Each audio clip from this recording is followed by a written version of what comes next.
आप इंसानियत की तारीख पढ़ेंगे तो आपको मालूम होगा कि इंसान ने कभी पत्थर की पूजा की, कभी माज़अल्लाह चांद सूरज की,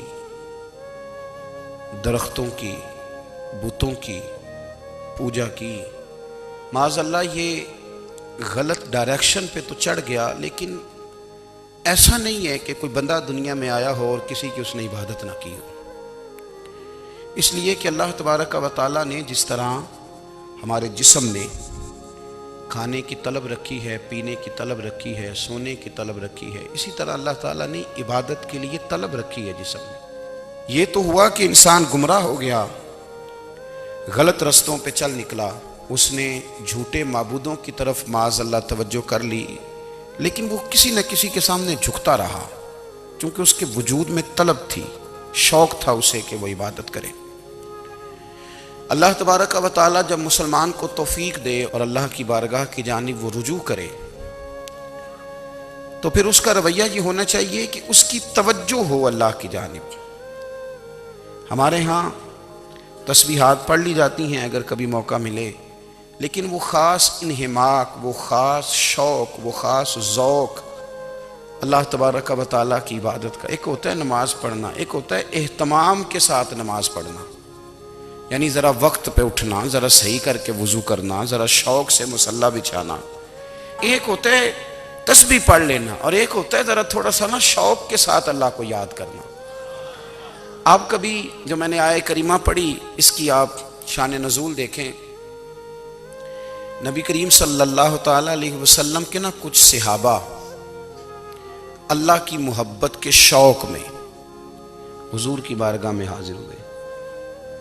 उन्होंने आके अर्ज़ पता क्या किया, अर्ज़ करने लगे, या रसूल अल्लाह सल्लल्लाहु ताला अलैहि वसल्लम सालों बीत गए हैं सजदे करते हुए, हुजूर सालों बीत गए हैं तस्बीह पढ़ते हुए, सालों बीत गए कहते हुए कि सुबहान अल्लाह वो पाक है, हमें सालों बीत गए ये कहते हुए कि अल्लाह अकबर वही सबसे बड़ा है, सालों बीत गए कहते हुए कि अल्हम्दुलिल्लाह सारी तारीफ़ें अल्लाह के लिए, सालों बीत गए उसकी तस्बीह करते, तहलील करते, तकबीर कहते।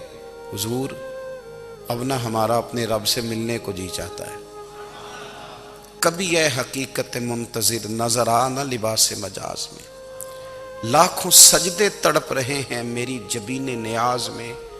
और इकबाल कहने लगे कि तेरे इश्क की इंतहा चाहता हूँ, तू मेरी सादगी देख क्या चाहता हूँ, मेरा ज़रा सा तो दिल है मगर शोख इतना, मैं वही लन तरानी सुना चाहता हूँ। मेरा भी दिल करता है कि अल्लाह मैं तुझे कहूँ, मैं तुझे देखना चाहता हूँ, जिस तरह हज़रत मूसा कलीम अलैहिस्सलाम ने कहा था, और तू मुझे कहे कि लन तरानी तू नहीं देख सकता, ज़रा सा तो दिल है मगर शोख इतना, मैं भी वही लन तरानी सुना चाहता हूँ। फिर कहने लगे भरी बज़्म में राज की बात कह दी, बड़ा बेअदब हूँ सजा चाहता हूँ। देखो सब लोगों के बीच ही मैंने ये कह दिया। मेरे अजीज सहाबा ना शौक में, कितने सारे लोग हैं आप, कितनी माशाल्लाह बड़ी तादाद में आप आए। हम भी कभी इस शौक में गए हैं कि हमारे रब को देखने को दिल चाहता है, हमारा जी चाहे वो कभी हमें मिले, हम कभी उसकी ज़ियारत करें, उसकी बारगाह करम में हम हाजिर हों। सहाबा ने अर्ज़ किया, या रसूल अल्लाह सल्लल्लाहु ताला अलैहि वसल्लम हमारा रब कहाँ है, हमारा ना अपने रब को देखने को जी चाहता है। जब सहाबा ने यह अर्ज़ किया तो अल्लाह ने कुरान मजीद नाजिल किया, फरमाया वइज़ा सअलका इबादी अन्नी फ़इन्नी करीब, महबूब जब मेरे बंदे आपकी बारगाह में आके मेरे बारे में पूछे ना, तो उनसे कह देना मैं उनके करीब ही हूं, करीब ही हूं। दलील क्या है, भाई इज़ादान ये जब भी मुझसे दुआ मांगेंगे मैं इनकी दुआओं को कबूल फरमाऊंगा, मैं इनके करीब हूं, मैं इनके करीब हूं। ये जब भी दुआ मांगेंगे ना मैं कबूल करूंगा, मैं इनके करीब हूं। अल्लाह तबारक व तआला के बंदे अल्लाह से मोहब्बत करते, रब की बारगाह में झुकते, उसको अपने दुख सुनाते, उसके प्यारे महबूब सल्लल्लाहु ताला अलैहि वसल्लम का वसीला लेके उसके हुजूर हाजिर हो जाते। पेशानियां सजदों से रोशन होती। हम ना हर चीज के लिए वक्त निकालते हैं, हर चीज के लिए, लेकिन इबादत के लिए वक्त नहीं निकालते। हर शय आबाद है, हर शय। हमारी फेसबुक भी आबाद है, व्हाट्सएप भी आबाद है, हमारे ट्विटर भी आबाद हैं, हमारी हर चीज आबाद है। सबसे कम आबाद हमारा मुसल्ला रह गया है, सबसे कम। वो लोग अब ढूंढने से मिलते हैं जिनकी बगल में मुसल्ला होता था। मेरे भाई, आप कितना को दुनिया के पीछे भागोगे, थका देगी। कितना दौलत के पीछे भागोगे, थका देगी। आप जब अपनी जिंदगी में जमा तफरीक करोगे ना, तो मरते वक्त एहसास होगा कि सारा कुछ तो लोगों के लिए किया, अपने लिए तो कर ही कुछ नहीं सके। और हम इबादत के मामले में बहानेबाजी भी करते हैं। हम कहते हैं ओहो, रिस्क कमाना भी तो इबादत ही है ना, तो मैं हलाल रोजी के लिए जा रहा हूं, ये भी तो इबादत है ना। मेरी तरह के लोग कह देते हैं कि मैं सवेरे उठ के मदरसे में कुछ असबाक देखता हूं, तो ये भी तो इबादत है। मैं बयान करने के लिए मुताला करता हूं, तो ये भी तो इबादत है ना। इतने इतने लंबे सफ़र करके मुल्क में, दुनिया में घूमता हूं, तो ये भी तो मैं इबादत ही कर रहा हूं। अब स्पेशल नफलों के लिए वक्त किस तरह निकले, स्पेशल करके तस्बीह में कैसे चलाऊं, मैं सारा कुछ, हम बहाने बना लेते हैं ना। मेरा सवाल ये है कि ये सारी बातें सहाबा को, नबी करीम को, दीगर लोगों को भी तो पता थी ना। लेकिन आप गौर तो करें, 23 साल हुजूर को वक्त मिला, मुख्तसर वक्त ज़ाहिरन तबलीग करने के लिए। पूरी दुनिया में दीन भी फैलाना है। घर में 11 अज़वाज है, 4 बेटियां हैं, उनकी औलादें, सारे काम काज भी देखने। लेकिन सैयदा तैयबा ताहिरा हज़रत आयशा सिद्दीक़ा रज़ी अल्लाह ताला अन्हा फरमाती हैं, सारा दिन तबलीग करते, हर गुलाम के दुख सुनते, घर में आते तो अपने घर वालों का ख्याल करते, काम में हमारा हाथ बटाते। कुर्बान जाऊं, कहती हैं जमाना सारा सो जाता, लेकिन आमना के लाल मुसल्ला बिछा लेते। दुनिया सो गई, सारी, सब सो गए। जो खुदाम थे, वो जो गुलाम थे, वो सो गए। सही मुस्लिम में लफ्ज मिलेंगे, सैयदा पाक फरमाती हैं, ओ मेरे नबी के गुलामों, मैंने ये रंग भी देखा है कि हुजूर ने इतना खड़े रहे, इतना क़याम किया, इतना क़याम किया कि मुकद्दस पैरों में वरम आ गए, सूज गए पैर। इतने बड़े दिल पे हाथ रख के नहीं बता सकता कि मेरे कभी नमाज में पैर सूज गए, कोई नहीं बता सकता। बच्चों की रोटी कमाते थक गए, बात अलग है। हम सैर करने गए तो थक गए, बात अलग है। लेकिन इबादत में ये भी तो मुस्लिम शरीफ है ना, ये भी तो दीन है ना, ये भी तो हुजूर की सुन्नत है, ये भी तो वो चीज है जो करीम की आंखों की ठंडक है। सैयदा फरमाती हैं, पैरों में वरम आ गए और सारी रात ही हुजूर ने नमाज पढ़ी और एक ही आयत बार बार दोहराई। मस्जिद नबी में बिलाल हबशी ने फजर की अजान दे दी और हुजूर अभी मुसल्ले पे थे। करीम फारिग हुए, मैंने अर्ज की, या रसूल अल्लाह सल्लल्लाहु अलैहि वसल्लम, आपके तो सदके अल्लाह अगले पिछलों के गुनाह माफ करेगा, तो आप इतनी आहोजारी क्यों फरमाते हैं? आप तो शफी हैं, आप तो अंबिया के इमाम हैं। तो हुजूर ने फरमाया, आयशा तुमने गिनवाया है ना मेरे अल्लाह की मुझ पर कितनी रहमत है। अफला अकूना अब्दन शुकूरा, फरमाया अगर उसने इतनी नेमतें दी हैं तो क्या मैं उसका शुक्रगुजार बंदा ना बनूं? मैं शुक्रगुजार बंदा ना बनूं उसका? फिर अगर इतनी नेमतें उसने दी हैं, मुझे इतना नवाजा है, तो फिर मैं उसके सामने सजदे ना करूं? ओ मेरे भाई, बड़े काबिल फख्र लोग हैं हम कि हम नबी पाक के गुलाम हैं। हम काबिल फख्र हैं कि नबी करीम के गुलाम हैं। क्या कभी इस गुलामी के शुक्राने में भी 2 नफल पढ़े कि या अल्लाह तेरा शुक्र है तूने हमें हुजूर का गुलाम बनाया? याद रखें कि अपनी रूहानी जिंदगी को आबाद करें, इस्तिगफार पढ़ें, तस्बीहात करें। हजरत अब्दुल्ला इब्ने उमर रज़ी अल्लाह ताला अन्हु हजरत उमर के साहिबजादे, मक्का मुकरमा में उनकी कब्र है। मैंने जब उन्हें पढ़ा तो मुझे उनसे बड़ा प्यार हो गया। लेकिन आपको पता है, वहाँ जाके किसी शख्स का मज़ार तलाश करना या पूछना एक मुश्किल काम होता है। तो एक दफ़ा मैं मक्का शरीफ में हाजिर था, तो एक गाड़ी वाला ड्राइवर मुझे कहने लगा कि मौलाना मैं आपको जानता हूँ, मुझे आपसे मोहब्बत है, एक बात बताऊँ आपको। मैंने कहा बताओ। कहने लगे हज़रत अब्दुल्ला इब्ने उमर की कब्र देखनी है। मैंने कहा ये तू नहीं कह रहा, ये किसी ने बंदोबस्त कराया है। ये अल्लाह ने तेरे दिल में बात डाली है, ये हो गया, तू ले चल मुझे। हजरत अब्दुल्ला इब्ने उमर को नबी पाक ने फरमाया था राजुलुन सालिह, ये नेक बंदा है, ये मुत्तकी आदमी। हजरत अब्दुल्ला इब्ने उमर रदी अल्लाह ताला अन्हु सैयदना फारूक आज़म रदी अल्लाह ताला अन्हु के साहिबजादे हैं और इनकी हमशीरा सैयदा हफ्सा रदी अल्लाह ताला अन्हा हुजूर की ज़ौजा मोहतरमा। एक दिन अपनी हमशीरा से कहने लगे कि नबी करीम सल्लल्लाहु ताला अलैहि वसल्लम घर में आए ना, और अगर हुजूर गमे उम्मत में परेशान ना हो, तबीयत को हशाश बशाश देखो, तो ज़रा पूछना तो सही हुजूर का मेरे बारे में क्या ख्याल है, पूछना तो सही कि करीम की बारगाह में मेरा क्या मकाम है, मेरे बारे में हुजूर क्या फरमाते हैं। अब बहन को काम बताए और बताए भी भाई, और फिर बहन वो काम ना करे, ये तारीख में होता नहीं। हजरत उमर फारूक रदी अल्लाह ताला अन्हु की साहिबजादी उम्मुल मोमिनीन रदी अल्लाह ताला अन्हा फरमाती हैं कि मैं तो बस मुंतज़िर थी। उन्होंने तो कहा था ना कि अगर तुम हशाश बशाश देखो तो बात करना, लेकिन हुजूर तशरीफ़ लाए, मेरी बारी थी, मेरे घर तशरीफ़ लाए, खाना पेश किया तो फौरन मैंने अर्ज़ की हुजूर एक बात पूछनी थी। तो हुजूर ने फरमाया पूछिए। मैंने अर्ज़ की हुजूर मेरे भाई अब्दुल्ला इब्ने उमर के बारे में आपका क्या ख्याल है।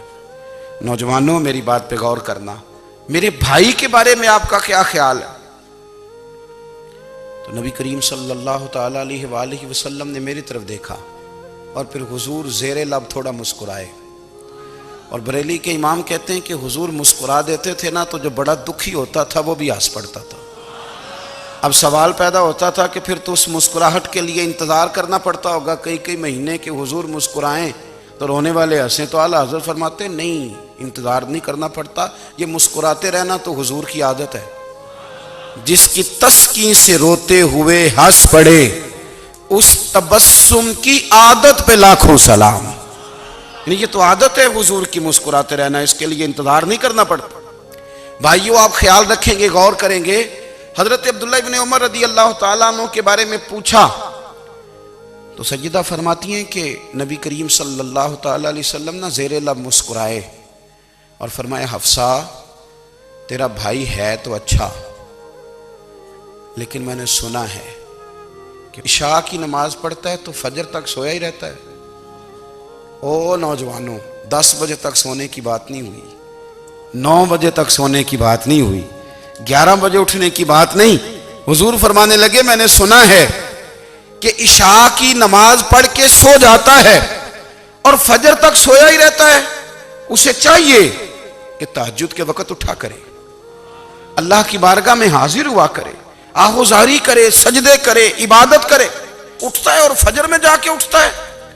हजरत जनाब हफ्सा रदी अल्लाह ताला अन्हा कहती है मैंने जनाब अब्दुल्ला इब्ने उमर को पैगाम दिया और मैंने कहा मेरे जवान भाई सुन, नबी पाक ने फरमाया है तो अच्छा, पर तहज्जुद में नहीं उठता, नफल नहीं पढ़ता। ओ मेरी मिल्लत के जवानों, मज़ा नहीं आ जाता जब सारी दुनिया सोई हो, सारी दुनिया, और बिस्तर भी गर्म हो और नींद भी पूरा गलबा कर रही हो, और अचानक घंटी बजे दिमाग में, आंख खुले, घड़ी पे नजर पड़े, 3:30-4 बजे का पैगाम घड़ी बताए, और कोई चढ़ती जवानी वाला उठे, उठ के वुजू करे, और जब वो मुसल्ला खोल के बिछाए तो मदीने वाले महबूब कहते हैं कि हर नमाज पे रब सवाब देता है, और जो उठ के तहज्जुद की नमाज पढ़े उसे देख के तो रब मुस्कुराता है। जो उसकी शान के लायक है, जो उसकी शान के लायक, वो मुस्कुराता है, खुश होता है कि मेरा बंदा तहज्जुद में उठ गया, वो मुस्कुराता है। काश हमारी सुबहें कभी अपने मालिक के नाम हो जाएं, काश के सुबह। हजरत अबुल हसन रहमतुल्लाह ताला अलैह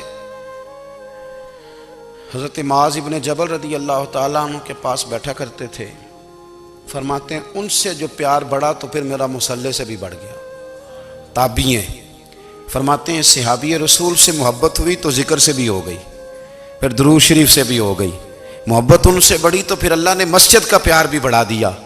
आप फरमाते हैं कि मेरी हर वक्त तबीयत चाहती थी कि बस अल्लाह अल्लाह करूं, बस अल्लाह अल्लाह करूं, बस ना मैं ज़रा थोड़ी जान छुड़ाऊं लोगों से, कुछ 10 मिनट मिले तो मैं कुछ 4 नफल पढ़ लूँ, मैं थोड़ा सा ना बचूं लोगों से, और मुझे तस्बीह मिले तो मैं ना कुछ 400-500 दफ़ा इस्तिग़फ़ार पढ़ूँ, सुबहान अल्लाह, अल्हम्दुलिल्लाह, अल्लाहु अकबर, ला हौला वला कुव्वता इल्ला बिल्लाह, मैं ना तस्बीहात पढ़ूँ। फरमाते हैं कि बच्चे थे घर में 6-7, गुर्बत थी, काम मिलता कोई नहीं था और मैं काम चोर नहीं था, काम ढूंढता था, पर अल्लाह की कुदरत के काम नहीं मिलता था। फरमाते हैं कि मैंने एक दिन अपनी अहलिया से कहा कि आज मैं फिर जाता हूँ काम ढूंढने। तो मेरी बीवी बड़ी फर्मा बरदार थी, पर उस दिन ना गुर्बत के हाथों तंग आके कहने लगी, आज नाना कोई तू चीज़ लेके आया। तो मुझसे बच्चों की भूख नहीं देखी जाती है। सब रोगां दा रोग मुहम्मद जिसदा नाम गरीबी, कंड बुला के लंघ जाते नहीं दोस्त यार करीबी। आज ना कुछ लेके आया तो मैं बच्चे लेके मेके चली जाऊंगी। शेख फरमाते हैं कि मैं बड़ा परेशान घर से निकला, पर मैंने सुबह से लेके जोर तक काम ढूंढा, काम मिला कोई नहीं। तो मेरे दिल में ख्याल आया, चलो काम नहीं मिलता तो अल्लाह अल्लाह तो करे ना, चलो बंदों की मजदूरी नहीं मिलती तो रब करीम की इबादत ही करते हैं। फरमाते हैं कि मैंने ना फुरात के पानी से वुजू किया, नहर के, शदीद धूप थी, साथ रेत थी और रेत तप रही थी। मैंने अपना रुमाल वहीं मुसल्ला के तौर पर बिछा लिया और फरमाते हैं कि जोर से लेकर असर तक नमाज पढ़ी। धूप भी पूरे जोर पे, पर मेरे सजदे का ज़ौक़ भी पूरे जोर पे। फरमाते हैं सूरज भी चमक रहा है और रब की इबादत का ज़ौक़ भी पूरे जोर पे। मैं सजदा करूं तो फिर मेरा उठाने को जी ना चाहे। मेरे उस्ताद लिखा करते थे, ये उनका शेर है, वो कहा करते थे, मुझे सोज दे, मुझे साज दे और मुझे नीम शब का न्याज दे, दमे सजदा खुद को मैं तोड़ दूं, मुझे ऐसा ज़ौक़े नमाज दे। और मैं तेरी बहार का फूल हूं, मैं खिला भी हूं तो तेरे लिए, मुझे मेरी शाख से तोड़ ले, मुझे अपनी जुल्फ का नाज दे। भाई फरमाते हैं कि असर तक मैंने नफल पढ़े, दिल ढलने लगा, असर की नमाज पढ़ी और मैं वहां से चला। अब मैं जब निकलने लगा तो दिल में ख्याल आया कि छोटी छोटी दीवारें हैं घर की, बगैर कुछ लिए जाऊंगा तो बीवी दूर से देखेगी तो शोर करेगी कि फिर खाली हाथ आ गया है। कहते मैंने अपनी उसी रुमाल में जिस पे मैंने नमाज पढ़ी थी ना, रुमाल में की आखी दे पंजाबी च साफा कहते हैं, उसी में ना मैंने कुछ रेत भर ली कि वो दूर से देखेगी तो समझेगी कुछ लेके आया है। चलो जाके उसे बता दूंगा कि आज फिर मजदूरी नहीं मिली। कहते हैं वो रेत लेकर जब मैं घर में गया तो पहले बीवी दरवाजे पे खड़ी होती थी, पूछती थी खाली हाथ आ गए हो? आज मैंने देखा तो है ही कोई नहीं। फरमाते हैं मैं अंदर दाखिल हुआ, सलाम लिए, कोने में मैंने वो रुमाल रख दिया और मैंने आवाज दी कि भली मानस कहाँ हो? तो वो कहने लगी आप मुंह हाथ धो ले, मैं रोटी लेके आई। मैंने कहा रोटी कहां से आ गई? यहां तो कई दिनों के फाके, तो कई दिनों की गुर्बत है, यहां तो इस घर में तो फकीरी है। फरमाते हैं कि वो रोटी लेके आई और उस वक़्त की जो मौजूदा नेमतें थी, समझ लें सलाद, अचार, हर चीज साथ लाई। मैंने कहा कि बच्चे कहाँ गए? कहने लगी वो खाना खा के खेलने गए, आप खाना खा लें आ जाते। खाना उसने चुन दिया। मैंने हैरत अंगेज लहजे में सारी नेमतें अपने दस्तरखान पे देख करके बीवी से पूछा ये कहां से आया खाना? बच्चों को तूने कहां से खाना खिलाया? ये सारा कुछ कैसा है? तो कहने लगी पता नहीं आज आप किस करीम की मजदूरी करने चले गए थे, पता नहीं किस करीम की। मेरे घर में तो इतनी नेमतें आई हैं कि मुझसे संभाली नहीं जा रही, इतना अनाज है, इतना गंदुम है, किस करीम के दरवाजे आज चले गए थे? ये कहते कहते वो उठी और उठ करके कहने लगी पहले ही बड़ा कुछ आया था, अब क्या ले आए हो? और जा करके ना उसने वो रेत वाला रुमाल खोला। कहने लगे मैं तो लेके आया था रेत, तो मेरे रब ने उसे भी सोने और हीरे बना दिया था। जब आपकी तवज्जो अल्लाह की जानी, मेरे नबी पाक सल्लल्लाहु ताला अलैहि वसल्लम ने फरमाया हर चीज अपने रब से मांग, हर चीज मांग, हर चीज मांग। या रसूलल्लाह क्या कुछ? मेरे महबूब ने फरमाया तेरे घर में नमक भी खत्म हो जाए तो वो भी अपने रब से मांगा कर। तू मांगना, वो तुझे देगा। तू उसकी बारगाह में कशकोले तलब दराज तो करना। और तिरमिजी शरीफ में अजीब लफ्ज है, रसूल कायनात ने फरमाया, रब करीम फरमाता है जब मेरा बंदा हाथ उठाता है ना तो मुझे हया आती है कि मैं खाली कैसे लौटा दूं इसके। इतने बड़े बादशाह की बारगाह में। ओ भाई, लोगों से इज्जतें तलाश करते हो तो वो क्या तुम्हें इज्जत देंगे? वो तो कल अच्छा कहते हैं, परसों बुरा कहने लग जाते हैं। लोगों के सामने गुड बुक में आना चाहोगे तो वो तो सवेरे तुम्हारे बारे में कुछ कहेंगे, शाम कुछ और कहेंगे। अपनी रूहानी जिंदगी आबाद करें, अपने मुसल्ले को वक्त दें और दुनिया से छुप कर, इस मोबाइल को बंद करके और अपने आप से भी छुप के और तन्हा होके छुपा के सारा कुछ अपने आंसू अपने रब की बारगाह में पेश करें, उसके हुजूर हाजिरी दें। सुनो ना तिरमिज़ी की हदीस और इसे याद रखना। नबी पाक अलैहिस्सलाम ने फरमाया, अपने दुख लोगों के सामने ना बयान करना, सेठों नवाबों को ना बताते फिरना, दुनियादारों के सामने जाके ना रोना कि मैं तकलीफ में हूं। पर मैं अगर दुनियादारों को दुख बताओगे, रब तुम्हें कभी गनी नहीं करेगा। और लोग हैं कि उल्टा मजाक उड़ाएंगे आपकी, जिससे बड़ी पक्की यारी है ना, पक्की, वो तब तक पक्की है जब तक आपने 50,000 मांगा नहीं। और जिस वक्त आपने कह दिया कि मैं मजबूर हूं, मेरी मदद कर, तो फिर खत्म हो गई दोस्ती। लोगों की ताल्लुकात आपके साथ तब तक हैं जब तक आप उनसे कोई जरूरत वाबस्ता नहीं करते। करीम आबू फरमाने लगे, बंदों के सामने दुख ना बयान करना, अल्लाह तुझे कभी गनी नहीं करेगा। तो अपने दुख अपने रब को बता, तू दुआएं मांग, तू उसकी बारगाह में हाजिर हो, तू उसके हुजूर अर्ज कर। फरमाया अपने दुख अपने रब को बता, वो जल्दी करे या देर से करे, तुझे सारी दुनिया से बेनियाज कर देगा, तुझे किसी का मोहताज नहीं रहने देगा। अपने मुसल्ले को, अपनी दुआओं, एक बुजुर्ग फरमाते, मैंने दुआ मांगने का तरीका अपनी बीवी से सीखा।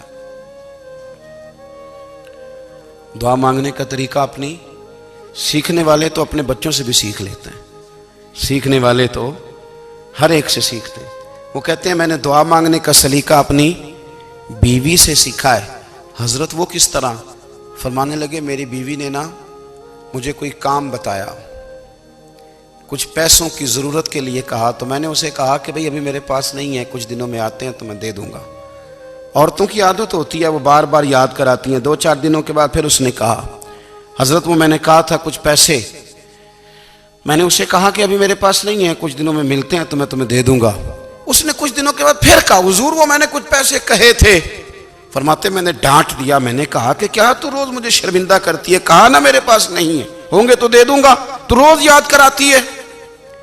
फरमाते उसने पहले तो मेरी डांट को सहा, फिर मेरे सख्त जुमलों ने उसकी आंखों में आंसू पैदा कर दिए, फिर उसने अपने आंचल में अपने उस दुख को समेटा और फिर उसने एक जुमला कहा तो मैं रो पड़ा और मुझे अपने रब से मांगने का तरीका आ गया।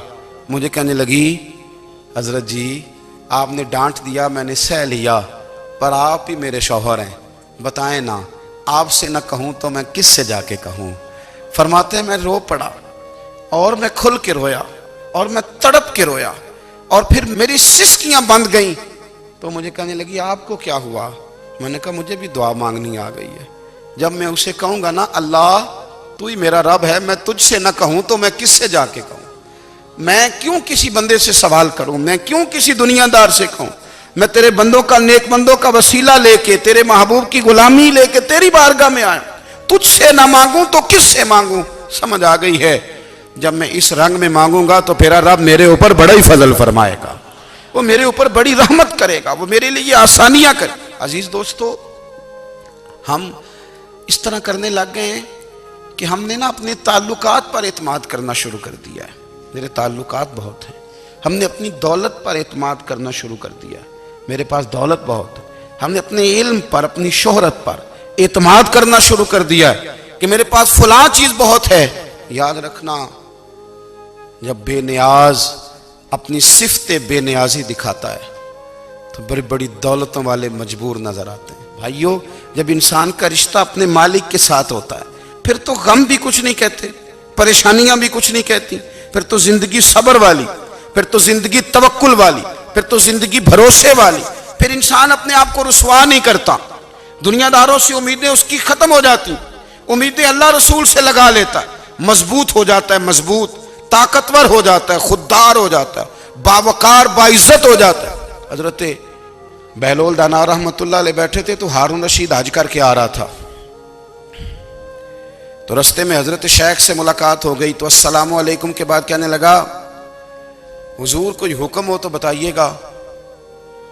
तो हजरत बहलोल दाना फरमाने लगे, तेरा रब कौन है?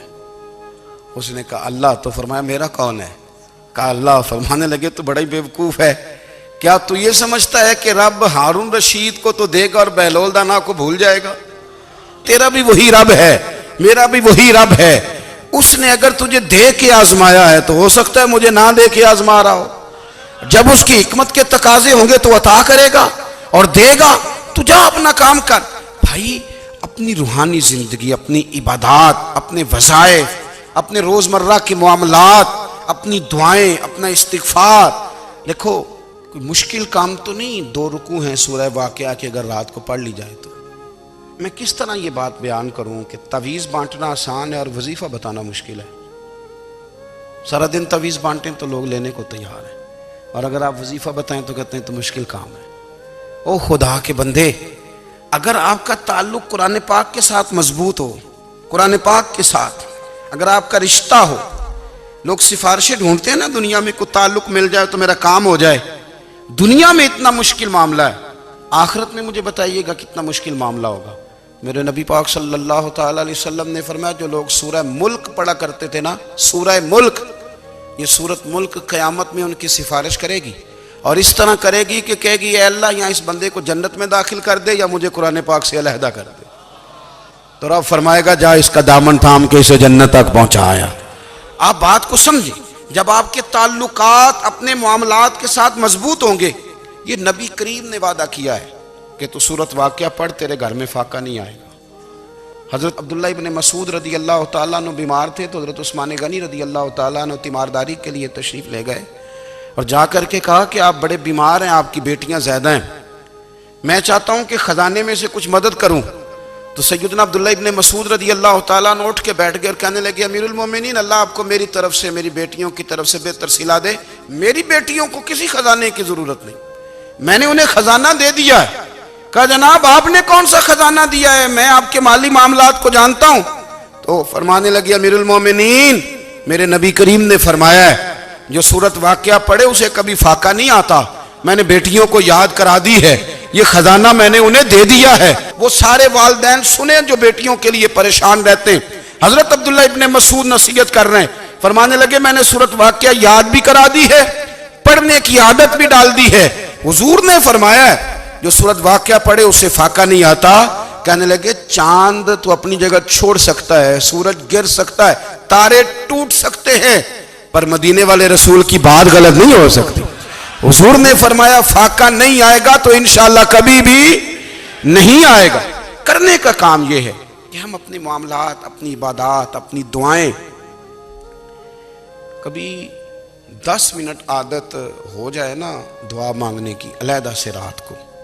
हुजूर ने फरमाया जो फ़र्ज नमाज के बाद दुआ मांगे अल्लाह उसकी कबूल कर लेता है। नबी पाक सल्लल्लाहु ताला अलैहि वसल्लम ने फरमाया अल्लाह मुसाफिर की दुआ कबूल फरमाता है। हुजूर ने फरमाया अल्लाह मजलूम की दुआ कबूल फरमाता है। हुजूर ने फरमाया बीमार से दुआ कराओ अल्लाह उसकी दुआ कबूल फरमाता है। मेरे नबी पाक ने फरमाया माँ बाप जब भी औलाद के लिए हाथ उठाएं, वैसे तो बुल्ले शाह तो आसमानी उड़दियां ही फड़ दें, जेड़ा घर बैठा उन्होंने बढ़िया ही नहीं। हुजूर फरमाने लगे माँ बाप जब भी औलाद के लिए दुआ फरमाएं अल्लाह उनकी दुआ को कबूल करता है। आप अपना ताल्लुक बनाएं दुआ के साथ, इबादत के साथ, मुसल्ले के साथ रिश्ता बनाएं, इस्तिगफार पढ़ें। सलाहुद्दीन अय्यूबी सलेबी जंगों में थे, रात को मस्जिद अक्सा में नमाज पढ़ी तो परेशान थे। एक बुजुर्ग से मुलाकात हुई तो वो कहने लगे कि आप बड़े परेशान हैं। कहने लगे हुजूर परेशान इसलिए हूं कि पहले ही मुसलमान कमजोर है, अब मैंने सुना है दुश्मन का एक बहरी बेड़ा वो जंगी सामान से भरा हुआ आ रहा है, तो अब उनके पास और तलवारें और नेज़े आ जाएंगे, मुसलमानों के पास पहले ही वसाइल की कमी है, परेशान हो किस तरह करके मुकाबला करेंगे। ये बात कहते ही सलाहुद्दीन अय्यूबी ने बुजुर्गों से कहा हुजूर आप भी दुआ करना, दुआ की बड़ी ताकत है। मेरे नबी पाक ने फरमाया दुआ मोमिन का हथियार है, दुआ मोमिन का, दुआ मोमिन का। हुजूर ने फरमाया तकदीर को स्वाए दुआ के कोई चीज नहीं बदल सकती, दुआ मोमिन का हथियार है, ये काफिर के पास कोई नहीं, ये हथियार है मोमिन का। अल्लाह करे आपको समझ आए, फिर सुने कई बार कह चुका हूं ये हथियार है। काफिर के मुकाबले में जो तेरे पास सबसे बड़ा हथियार है वो दुआ है। दुआएं करानी छोड़ दी, करनी छोड़ दी, लेनी छोड़ दी। हजरत सैयदना अनस बिन मालिक रदी अल्लाह ताला अन्हु फरमाया करते थे, मैंने वो रंग देखा है जब हुजूर दुआ मांगते थे और हुजूर की मुकद्दस आंखों में आंसू भी साथ ही बहा करते थे, मैंने वो अंदाज देखा है। तो सलाहुद्दीन अय्यूबी बुजुर्ग से कहने लगे आप भी दुआ कीजिए, और खुद रोने लगे और सर सजदे में रख के रोने लगे और इशा से लेकर फजर तक रोए, खूब रोए। सुबह वो बुजुर्ग आए तो सलाहुद्दीन अय्यूबी का खूबसूरत और हंसता हुआ चेहरा देखा।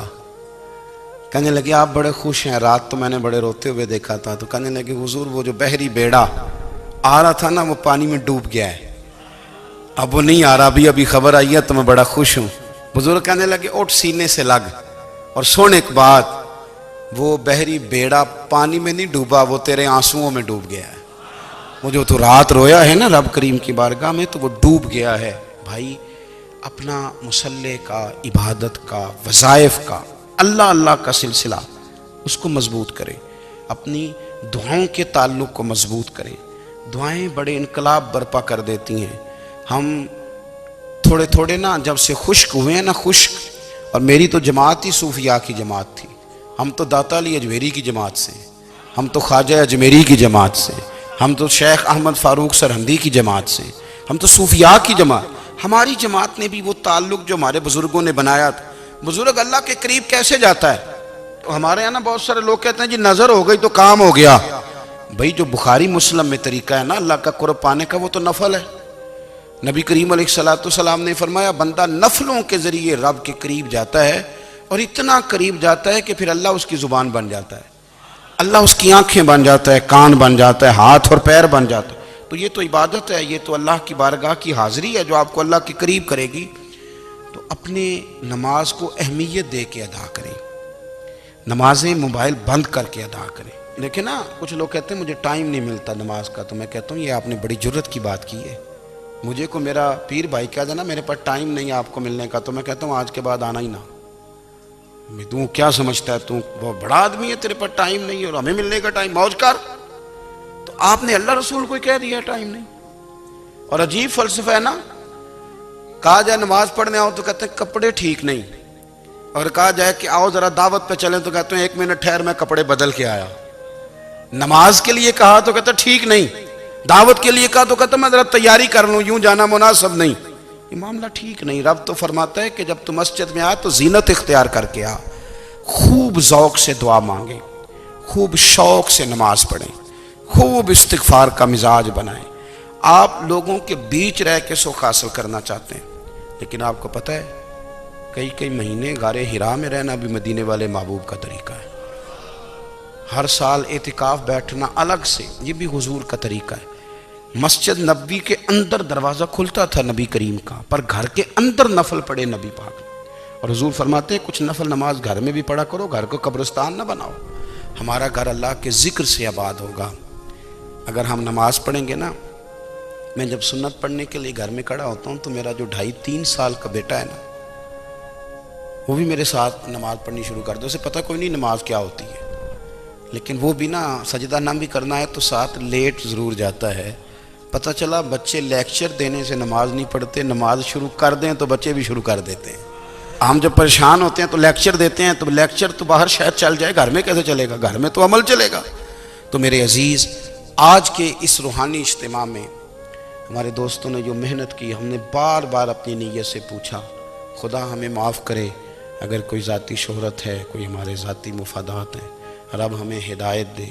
हमारी ये ख्वाहिश थी कि रूहानी इज्तिमा हमें थोड़ा सा अल्लाह और उसके रसूल के जानिब माइल करे, कुछ हमारा रिश्ता मुसल्ले के साथ मजबूत करे।